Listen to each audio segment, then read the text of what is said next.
Welcome to the official podcast of Joey's Song. You know, at Joey's Song, we have one mission: raise as much money as we can so that research into finding treatments and cures for epilepsy can get the funding it needs. We would love your support.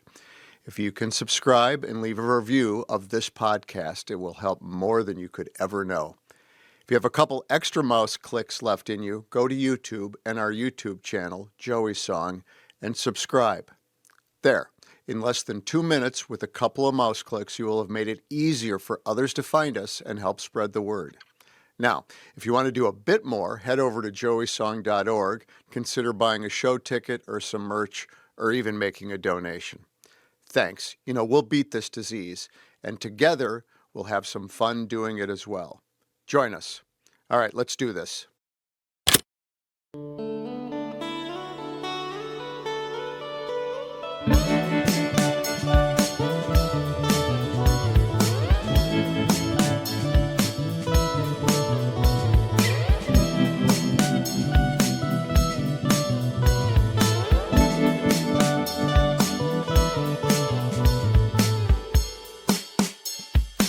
Scoreboards and Setlists.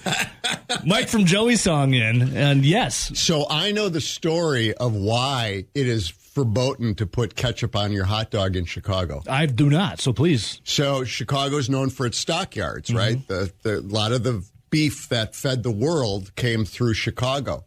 And the purveyors, to prove that theirs was high-quality beef, you didn't cover it up with the taste of ketchup. Oh. So if you went into an establishment and they offered you ketchup, it meant they weren't proud of their beef, so they would cover it up with the taste of ketchup. Interesting. So one of the ways, if you were Vienna Beef or many of the sausage hot dog companies in Chicago, you would promote it as, we don't serve ketchup because we don't need to cover it up. And so that's how you know that you have a good So is that kind of how like A1 steak was invented? Yeah. Someone's like, I got a really bad beef company here. I need to make a sauce. We need to cover it up with not just tomatoes, but with spices and everything else. Yes. Yeah. But that's why in Chicago it is forbidden to put ketchup on your hot dog. Now, I have a little bit of a hot take here, Mike. All right. I've been to a couple hot dog places in Chicago. Yep. I've been to the Portillo's. Yep. The best Chicago-style hot dog resides at the West or East Side Home Depot. I don't know if you've ever been there. I have not. They have a Vienna like hot dog stand. Yeah. They have Chicago-style beef. But their hot dog, in my humble opinion, Quality. blows Portillo's out of the water. Yeah. Well, And you just got to go to Home Depot. Well, see, now a Chicagoan loves Portillo's as well because of the wholeness of Portillo's, the fries and the hot beef and the, everything. But it's the local place. Like, have you ever heard of Wiener Circle down on? I have. Yeah, I have. Right, they're known for their abusive behavior to clients and everything. You go to the local ones like Demon's Dogs or Wiener Circle or one of those, and that's where you get the real Chicago dogs because those are the locals. And Portillo's great, but There's one outside of Northwestern. I think it's Mustard's Last Stand. that sounds about right. Which playing Custard's Last. Yeah, Mustard's Yeah, well, so DePaul has one right underneath the L tracks called Demon Dogs, and it's the same thing. It's there's one or two of them around, and it's a small thing. But yeah, that's the Portillo's is great, but it's still kind of chainy, Yeah. But you do a local one where the guy that's behind the counter, his dad started it back in the 50s, and you're getting a Chicago. I would dog. have loved to go back to the individual who first invented the hot dog and say one day there'll be car-sized hot dogs racing one another at the Weenie 500, and there will be a debate of what you can and cannot put on it, or just the wild stuff that people do put on it. Yeah, and all he was doing was getting rid of the nasty leftover meat that he couldn't serve as a steak, and now it's this iconic thing. One of my favorite memories, watching The Simpsons and Lisa's talking about a hot dog, and it's pigeon, raccoon, and boot tongue all put together in a tube. Mike from Joey's Song here. Yep. So, Mike, before we get into one of your brainchilds for this episode, I'm not going to boast, I'm not going to brag or nothing, but you have the hat on. Absolutely. He's got the Cubs beanie on. Yep. Brewers kind of took it to the Cubs these past. They're now in first place in the NL Central. Yeah, we might not win another game. You admit we might not lose another game. No, we might not win another game. I'm consistent. No.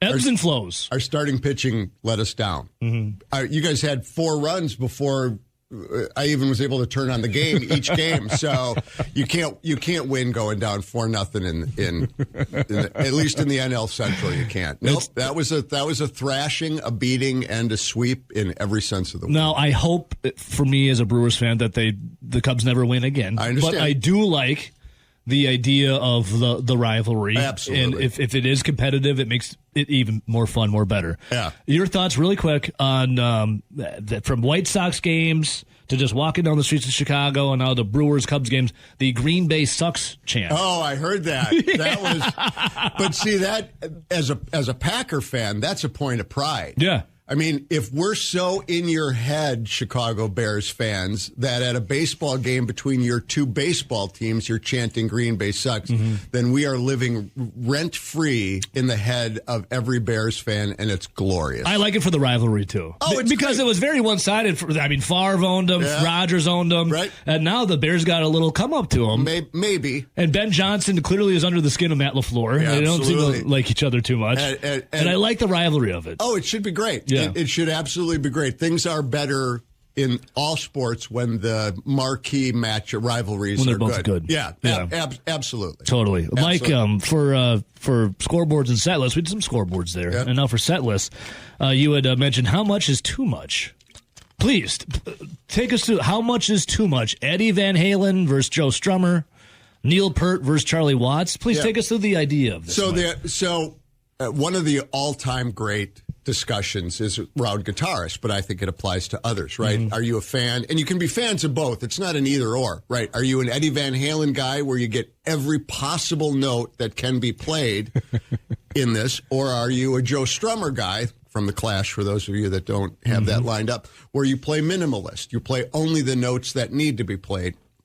And then you can transfer that to drummers, right? Yeah. There's Neil Peart from Rush, who, again, if there was a note to be played, he was finding it. I'm pretty sure he played with his knees and his elbows, and he too. did it dead on beat, Yeah. just precise. Yeah, right. Oh, yeah. Oh, phenomenal at what he did. Yeah. Absolutely. And, he was the lyricist for all those songs, too. A lot of people don't know that. But, It's wild. Yep. And then there's Charlie Watts, who viewed himself literally as the flourishes and the accompaniment to his guitar players. He's said that in interviews many times. And I mean, there are people that pray at the altar of Charlie Watts. All right, he brought a jazz feel to rock and roll, and there are people that say, the Stones wouldn't have been the Stones without Charlie, and I think that's right. So the question is, as a music fan, when you sit and listen, are you listening for the virtuosity of and you can take it to lead singers too, right? There's the people that yelp and do all the other stuff. Yeah. And like I said, it's not an either or, but it applies to the style of music. I always think this is a great discussion, especially if you start with the guitarist, right? Would you rather sit and listen to, Eddie Van Halen riff? That's so interesting. Yeah. So that I've always found this to be a great bar topic. What's funny to me is, like, you go and listen to, like, AC/DC. Right. It's just 3 power chords. Absolutely. And a 4/4 shuffle beat. Yep. And every song, Yep. pretty much the same. Yep. Riff, and you follow it through. But, man, does it just rock. Absolutely. Like, you find yourself just nodding your head, and you're just, and it's so simplistic. Absolutely. And, there'll be a little guitar solo in there, Oh, but yeah. that's even a little simplistic of a... It's not, like Joe Satriani out there doing something. Absolutely. But you're like, damn, this rocks. And Yeah. then, you get to some of... I'm sure you're familiar with Dream Theater. Yeah, all those guys. A little prog rock, Yeah. little, math. I got to be in the mood. Sometimes when you just want to, after a long day, maybe you got cooked at work and you just want to, like, you just want something simplistic. Yeah.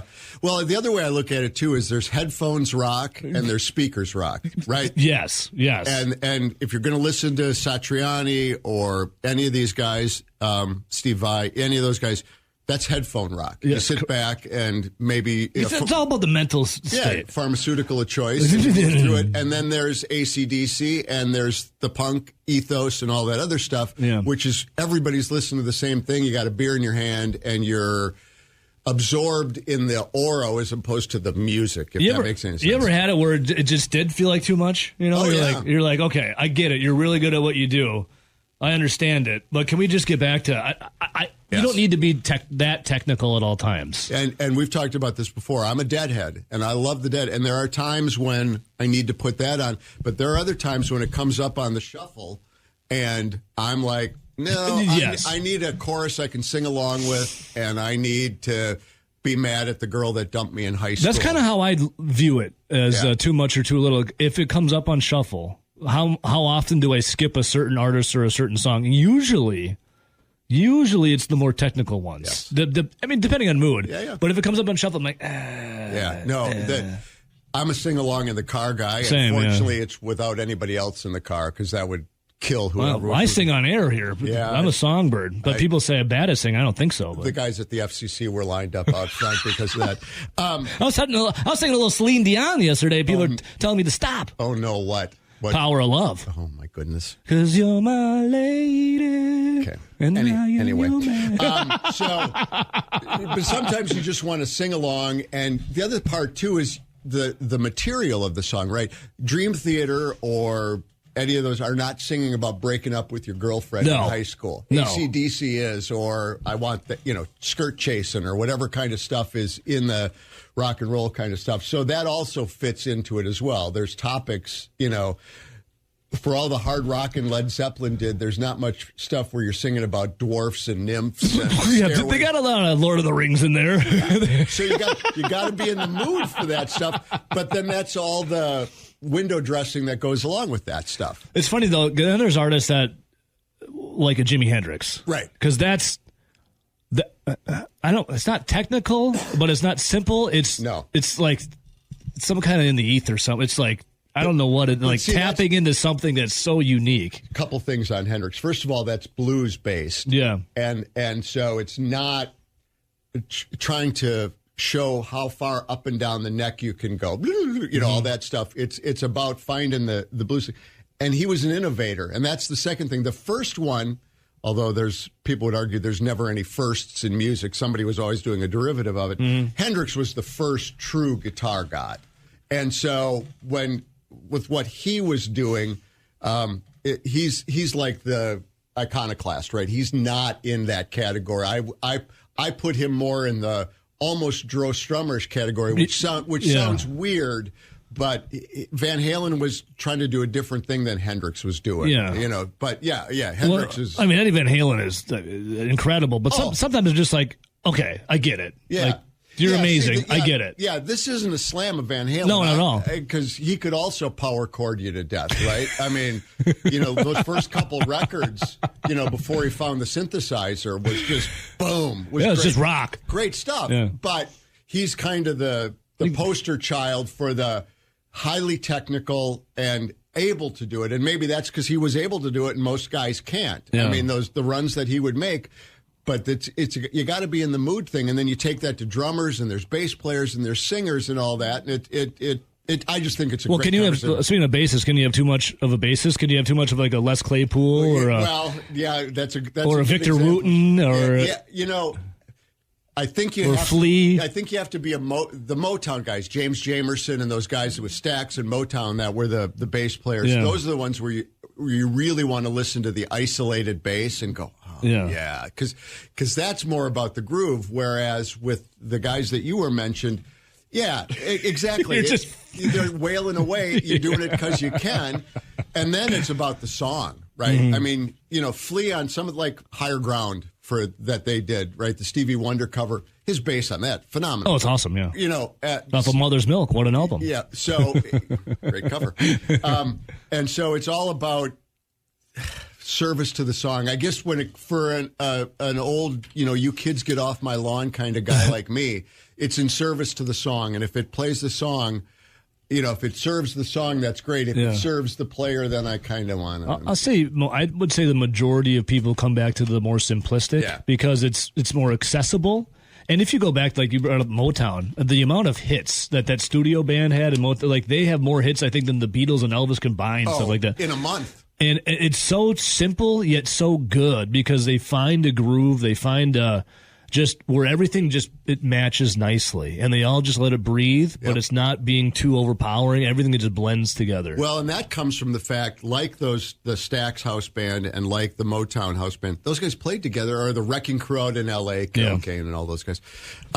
They played together over and over, so they knew each other, and there's something to be said for that. That's why, the Grateful Dead and all these bands that truly are bands that play together are so great, even when they're just playing their hits from 30 years ago because they've played together and they know who's going to do what and they know where you're going to go with it. And that was with those, like I said, the Wrecking Crew and Motown and Stax. Those guys, I mean, for 10 years, that's all they did every day. They weren't touring musicians. No. They came in and, all right, who is it today? And they just churning out put hits. the charts. And, if you've ever been to the Motown Museum, and they sell James Jamerson T-shirts. Really? That's how influential he was, right? He was the bass player. I mean, just find one of those websites where they deconstruct a song and have them do Sugar Pie Honey Bunch or My Girl or any of those songs and have them listen to the bass. I was going to say, like, if Hot for Teacher comes on or Can't Help Myself, Sugar Pie Honey Bunch, I would say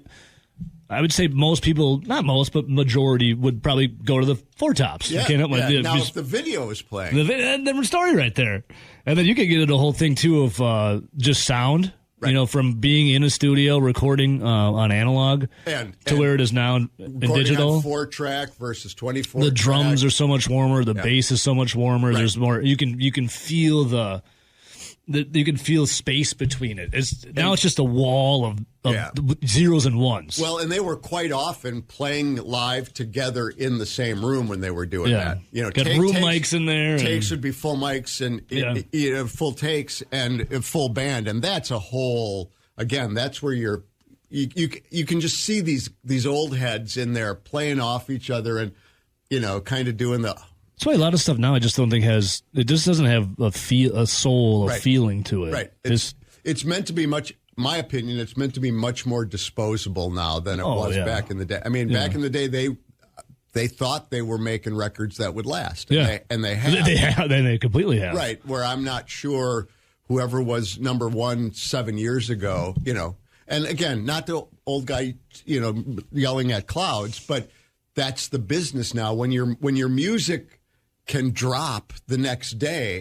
It's different than the 8 months it used to take to get a record out and produce it. And there is a commodity feel to it, and it's not good or bad. It just is. It just is. Mike, take a little break here. Good. I got to eat another brat. You want a hot dog? You want a brat? We'll see what's over there. No kraut, though. I know. I do like some sauerkraut, some ground mustard. Oh, dude. But beggars can't be choosers, I guess.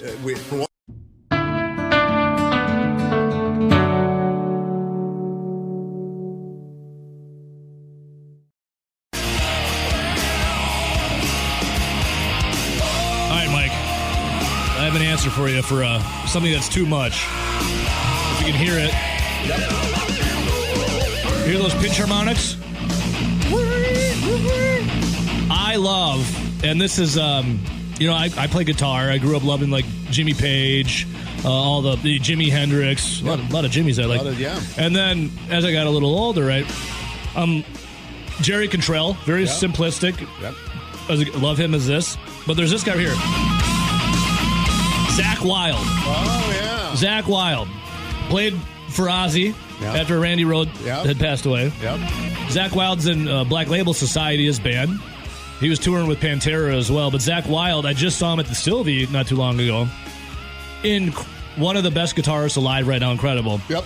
But there's something that he does in every single song, no matter what it calls for, if it doesn't call for. It's the pinch harmonic.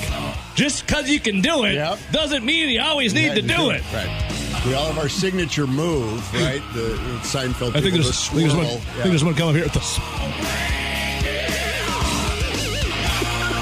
I mean, they're badass. Yeah. The swirl, you stole my move. Yeah. It's all right. We get it. You can do the pinch harmonic. Yeah. Or like Dimebag Darrell. I love Dimebag. R.I.P. to him. The whammy bar. The dive. And come. Okay, it's cool. Yep. It's awesome. Right. But just because he can do it doesn't mean you always have to do it. It's been played.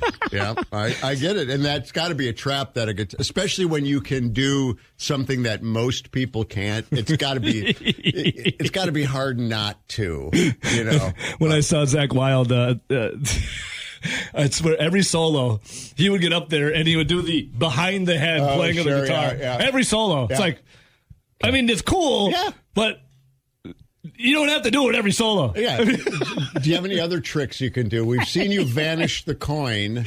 Now can you... Once he hits a pitcher mark, he'll throw his fist in the air, too. Yeah. No, yeah.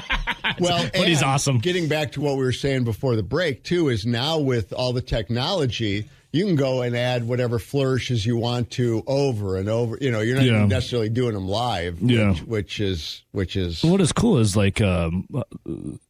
let's keep it simple, stupid. The Kiss method. Oh, absolutely, man. I mean, look at, I think Beck, the 2 turntables and a microphone, I think he had a 4-track recorder, and I think he made it on that. Yeah, that's right. Which is, I mean, that's a timeless song. Right. Well, it's vocals, not guitar, but Bohemian Rhapsody was on maybe 8 tracks. But, I mean, they tell the story of literally the tape was you could see through it by the end. They had to stop adding stuff to it because they'd run it through and through. Now I want to ask you. So one of the things that we highlight on this is our intergenerationalness. Is that a word? It is now. Yeah. I make up words all the time. Trademark the zone 2026. I make up words all the time. All right, that's fine. Intergenerational is this. So by the time you were listening to music, the folks of my generation who were new and still putting out music were classic rock, right? Well, for you, it was just rock. Right. For me, and without the K. Who were the people that you, both contemporary at the time, the guys that were still relevant or whatever you want to call it, who were the guitar heroes for you, especially as a guitar player? I really still do John Frusciante from the Red Hot Chili Peppers. I think he is a wizard at the guitar. Jerry Cantrell, I brought up. I wanted so desperately as a kid to. I was begging my mom to let me take money out of my college fund to buy the Jerry Cantrell signature guitar. Not happening. Not happening. Nope. I really enjoy Billy Corgan as his artistry and and how he is. I love Dimebag Darrell. Zakk Wylde. Now, a couple of the... So, I'm trying to think of some other ones. I had a reason for asking you that other than just curious, because I really don't care what you think. One of the things I noticed is a couple of those guys, Corgan, Cantrell, were also the main songwriters in their band. And I'm wondering if there's some correlation between the guys that are just guitar heroes and the guys that write the songs. I don't know. I'm not ready to ask AI to dig into it, but I'm just wondering because that I think that at least for me that's a part of it because Corgan especially, right? I mean, it's his art and he's the lead. He would tell everyone in the band, "I'm playing all the I'm playing everything in studio. You get your ass out of there. I'm playing this." Dude, this year when you're at Joey's Song, we are going to sit down with Butch and he's going to tell you some stories. Really? Oh yeah. Joe, I can't wait for Joey's Song again coming up here because he's got some Corgan stories. He's got some Corgan stories. I bet he does. Yeah. When I was a kid, though, I always thought that the guitarist wrote the guitar part. The drummer wrote, and the singer wrote the lyrics. Yeah. And then to come to find out, like Jerry Cantrell, for example, he's basically the driving force of the lyrics and the band. And the band. Absolutely. And there's a lot of those guys that are geniuses. Sure, we'll throw that around because it has no meaning anymore. But they know they can't sing. Yeah. And they find somebody like Lane Staley with the pipes that can. Yeah. And Rick Nielsen from Cheap Trick is a classic example. Mm-hmm. If you listen to those demos, if you can find old Cheap Trick demos, Robin sings like Rick, only better. Really? Right? Yeah. If you listen to it, you can hear, because Rick sings the demos, and you go, oh, that sounds like a crappy version of Robin. But that's what Rick did, and he found a guy that could articulate his art. And I think there's something to that when we as fans listen to it, because then the guitarist doesn't need to show you how over the top he is, because this is my song. I wrote this. I have something for you. Just hit me. The gimmick, is it too much? Is it not enough? Also, I saw he was ranked as one of the top 100 guitar players of all time, really high. And I love Rage Against the Machine. Oh, Tom Morello. Yep. And I was thinking to myself, and I always loved it growing up, but the more that I got older and thought about it, especially when I saw he's one of the greatest guitarists of all time, which, don't get me wrong, all the riffs are pretty much the same. Yep. But I've come to this take now. If you have to unplug your guitar and then put it up against your humbuckers or something and make noises, are you truly playing the guitar? Like what?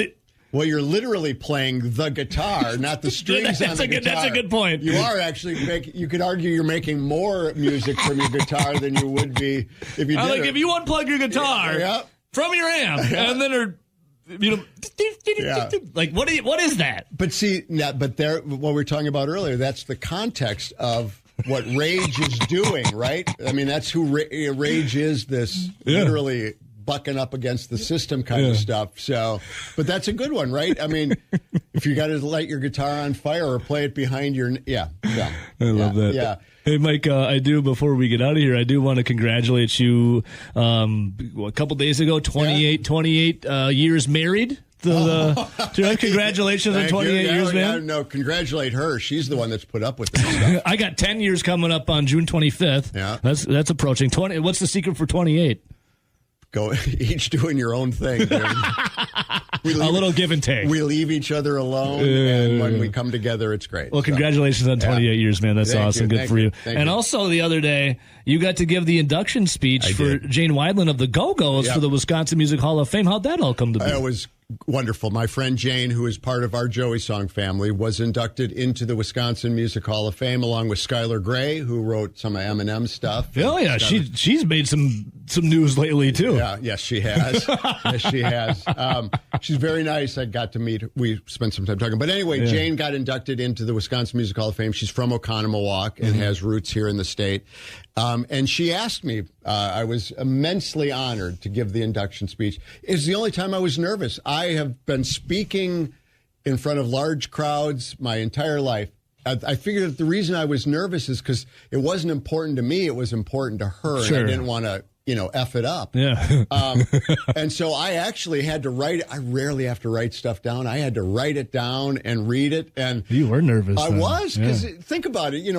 When you're. Because I do it off the dome. I have like a bullet points in my head, and then I riff off of it. Yeah, and I, but you're representing yourself when you do your job, and there I was representing her. But it was awesome to be able to do it, and the crowd loved her, and all my jokes landed, which is always always a good thing. And you're in a blazer here, a little suit jacket. Look at that, looking fly. Yeah, man. Well, but it was great. It was really an honor to induct somebody, and I was really proud to do it. I was probably proudest of just being asked, let alone with. That's really cool, man. Yeah, it was cool. And she's involved in Joey's song. Yeah. She is, as a matter of fact, part of the backstage conversation. She was already laying claim to her songs for 2027. Awesome. So. And just a reminder for everyone before we are out of here for scoreboards and set lists.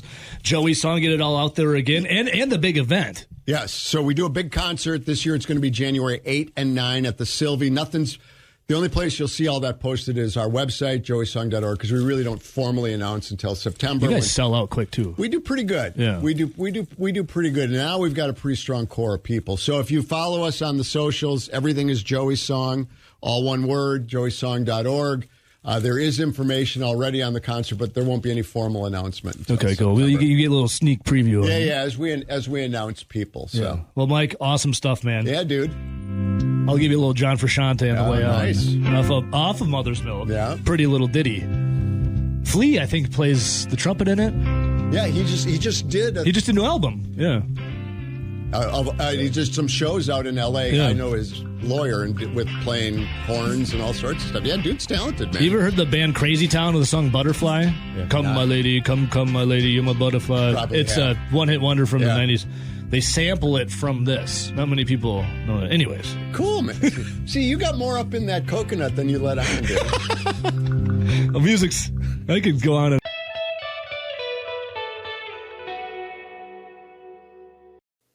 Hey, thanks for sticking around all the way to the end of the podcast. A quick reminder, if you can give us a follow or subscribe on your favorite podcast provider and write a short review, it will really help us out.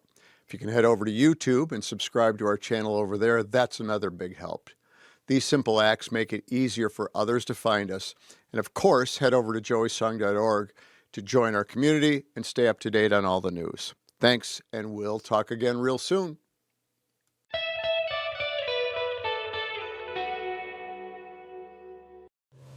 Learn more about Joey Song by visiting joeysong.org.